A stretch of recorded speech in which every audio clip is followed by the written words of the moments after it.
निर्दलीय प्रत्याशी हैं नरेश मीणा, जिस तरह के बयान देके गोविंद सिंह डोटासरा जी का जिस दिन काफिला रोका गया था उस घटनाक्रम को भी पूरे प्रदेश ने देखा। आप लोग कांग्रेस के जो नेता हैं वो किस तरह से देखते हैं इस पूरे घटनाक्रम को? देखिए, इस प्रकार से नहीं होना चाहिए। सब अपनी अपनी बात कहते हैं, समर्थन में भी आते हैं, लेकिन इस प्रकार से जो पूरी घटना हुई वो गलत है। ऐसी चीजें नहीं होनी चाहिए। गहलोत साहब की अभी दूरी है इस चुनाव प्रचार से। पूरा समय आपने देखा होगा बिहार में है, नामांकन में आए थे और अभी 9 तारीख को भी पूरी संभावना है कि वो यहाँ पे आए। तब जो भजनलाल जी का जो है मोरिया बोलना तय। दूसरा, नया काम कुछ हुआ नहीं 2 साल के अंदर। मुख्यमंत्री जी अब आए मांगरोल के अंदर, इससे पहले तो कभी आए नहीं, क्योंकि भाया जी ने कुछ किया होता तब तक ये छोड़ते क्या। ये तो निर्दोष लोगों को तो बंद करने में 1 मिनट लगाते हैं। इन पे भी 10-15 मुकदमे इन लोगों ने दर्ज कराए, नाजायज रूप से इनको तंग किया, खूब तंग किया। ये तो भ्रष्टाचारी तो बीजेपी के अंदर है, जिन पे खुद प्रधानमंत्री आरोप लगाते हैं, अमित शाह आरोप लगाते हैं, वही बीजेपी ज्वाइन कर लेते हैं तो वो पाक साफ हो जाते हैं। तो ये तो भ्रष्टाचार के लिए क्या बात करेंगे।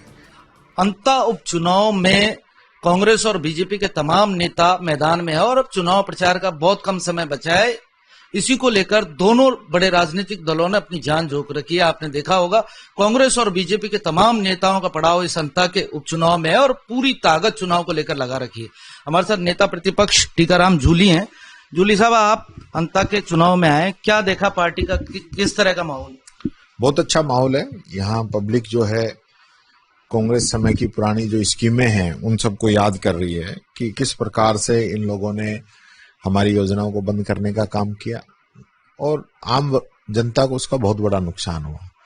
चाहे वो अन्नपूर्णा किट बंद करने की बात हो, रसोई इंदिरा रसोई जो हमने शुरू की थी उसको बंद करने की बात हो, मनरेगा को एकदम बंद करने की बात हो, ये जो सारी चीजें जनता के अंदर काफी जो है इस चीज को लेकर नाराजगी है।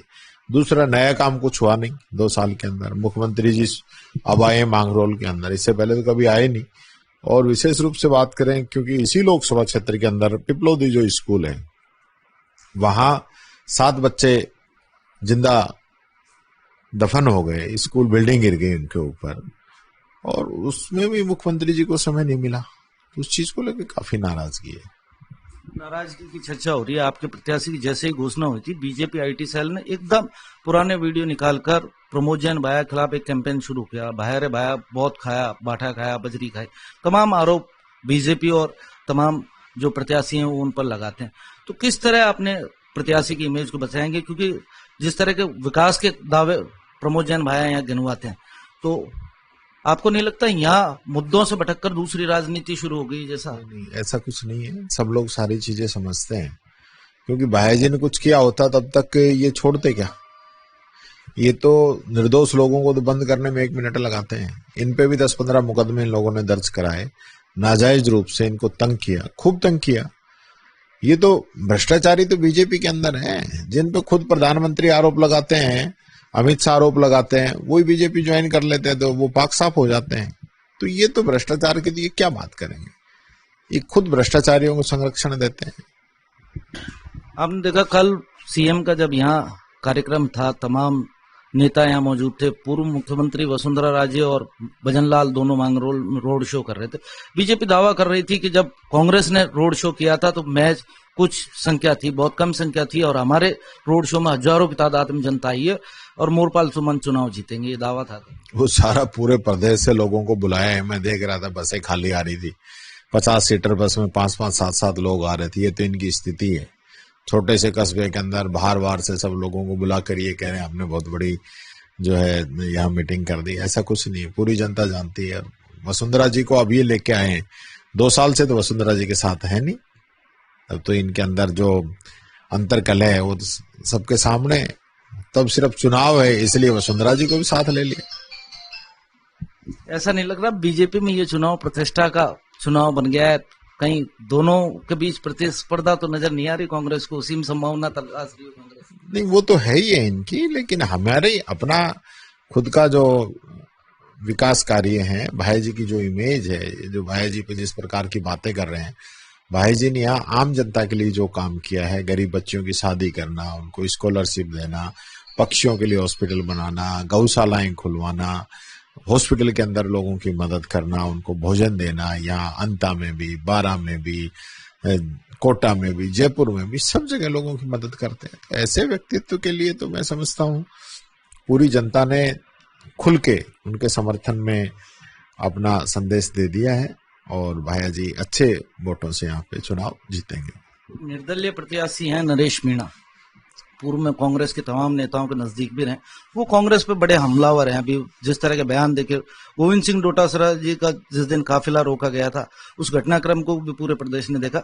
आप लोग कांग्रेस के जो नेता हैं वो किस तरह से देखते हैं इस पूरे घटनाक्रम को?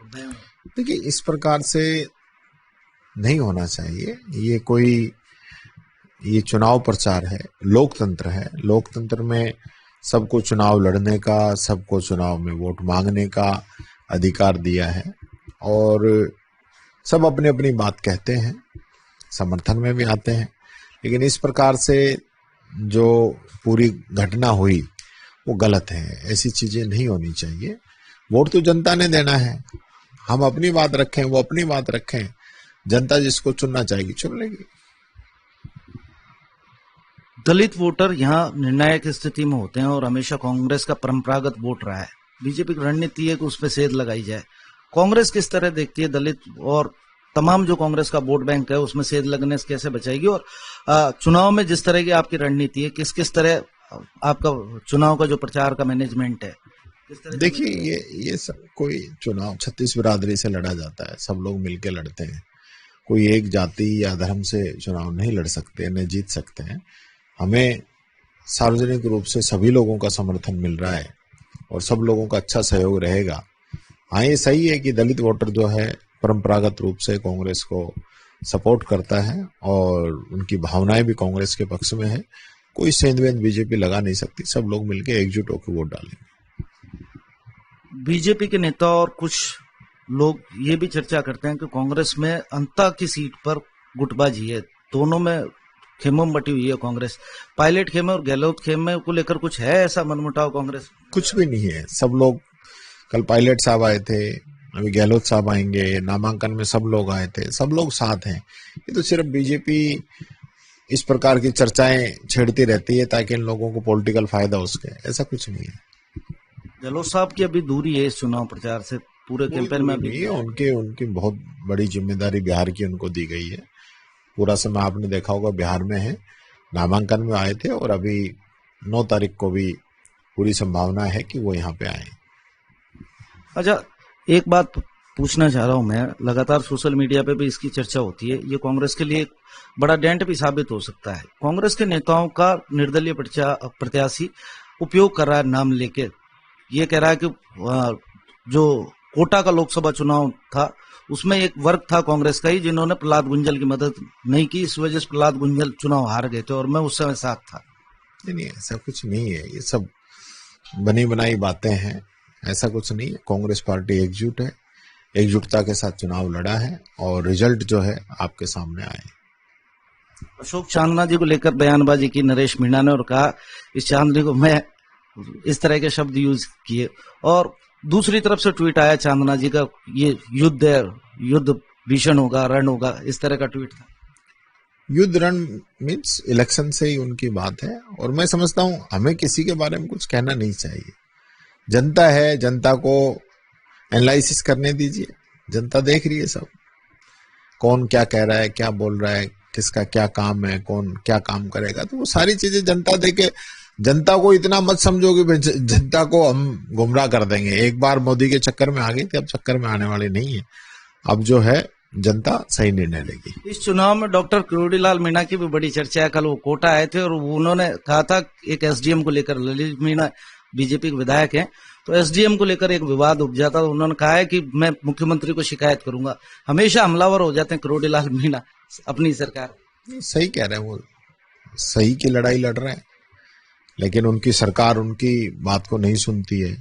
उन्होंने इतने फर्जी खाद वाले पकड़े, उन पे कार्रवाई नहीं की सरकार ने। किरोड़ीलाल जी पकड़ते हैं, भजन लाल जी छोड़ देते हैं। तो ये स्थिति इस सरकार की है। उनकी भी संता चुनाव प्रचार से दूरी है, किस तरह? तो देखो, वो तो बीजेपी ने ड्यूटी लगाई नहीं लगाई वो जाने। लगातार प्रदेश में हादसे हो रहे हैं मंत्री, और विपक्ष का ट्वीट आता है लगातार आपने देखा होगा, चाहे जोधपुर का हादसा हो, दूदू हादसा हो, या फिर शाहपुरा वाला हादसा हो, या जयपुर के हरमाडम, रोज हादसा का शिकार होती हैं। और जिस तरह की सरकार की ओर से प्रतिक्रिया आ रही है, उससे संतुष्ट है क्या विपक्ष? कोई संतुष्ट नहीं है हम तो। ये तो अब कह रहे हैं कि ये तो भविष्यवाणी थी इसलिए एक्सीडेंट हो रहे हैं। तो बीजेपी वाले कोई ऐसे काबू मारने वाले हैं कि हर प्रकार की झूठी बोलते हैं? तो जो काम इनको करना चाहिए वो तो नहीं कर रहे हैं, और ये कह रहे हैं कि भाई ये तो भविष्यवाणी कर रखी थी, इस प्रकार से हादसे होंगे। तो ये इनकी सोच। किस तरह से देख रहे हैं, लगातार पंचायत चुनाव राजस्थान में टाले जा रहे हैं, अंतर चुनाव को भी आपने देखा, और एक नई व्यवस्था अब कायम हो रही है चुनाव को टालने के लिए। इनको पता है कि इनकी हालत खराब है।